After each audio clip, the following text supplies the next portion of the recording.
Now a story you're seeing first on WUSA 9. School isn't always easy for our children, but getting there shouldn't be stressful. Some students in our area spend hours every week commuting across town. Kids who live east of the river have the longest commutes. Delia Gonzalez tagged along to get a better look at what education equality really looks like.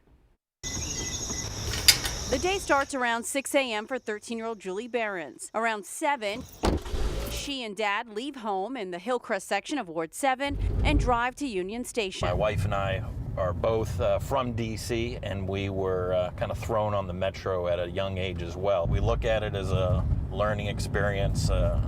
Julie has, learned the bus system and the metro system. She's gained a certain amount of independence. JB is an optimist, but he breaks it down. It's not just the drive to school, it's everything about education in D.C. that's a bit overwhelming. From deciding where your kids go to grade school, getting in, jockeying for position, all of that is very stressful. About 25 minutes later, Julie steps out at Union Station to begin her leg of the journey, meeting other middle school commuters along the way to Tacoma Park. Then she heads to the bus for the final ride. Have a good day. To DC International Public Charter School. All in all, it took Julie just about an hour to get to DCI here in Tacoma Park. That was 3 modes of transportation. Now, to begin my long commute back home. My name is Bailey Moore. Bailey Moore is a senior vocal student at Duke Ellington School for the Arts. School here doesn't even dismiss until 5 p.m. It has gotten easier. Bailey has show choir for another hour or so. Tonight, she got off at 7.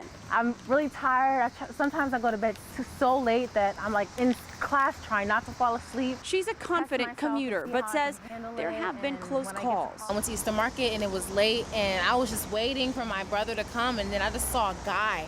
He was screaming at the top of his lungs, like acting really crazy, and it was really scary because he was like coming this way. Sometimes my parents tell me to wait inside the Starbucks until we get you. I also learned you can't have your headphones on when you're walking. In D.C., kids ride free, but these long commutes could be costing them.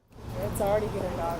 Yes, they are street savvy and independent, but there's no denying these children are tired.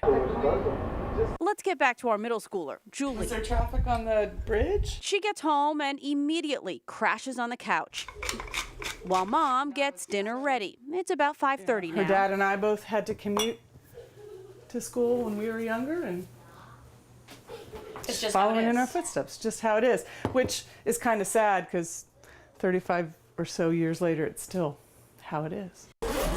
Very few schools east of the river offer language immersion. Less offer before care. 2 reasons their neighborhood school was off the table. The infrastructure of Ward 7 and 8 aren't really made for good schools, really. It's hard to get here. It's hard to get public transportation here.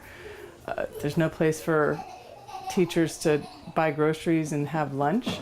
As for Bailey, she makes it to Eastern Market just before 8:30, and luckily, Mom is already waiting. You're teaching? And drives the 10 minutes up Pennsylvania Avenue to their Ward 7 home. We always knew that if we stayed here, our kids would be a part of DC Public Schools, but we did not want them going to the neighborhood school. It's after 9 p.m. when Bailey finally sits down for dinner and homework.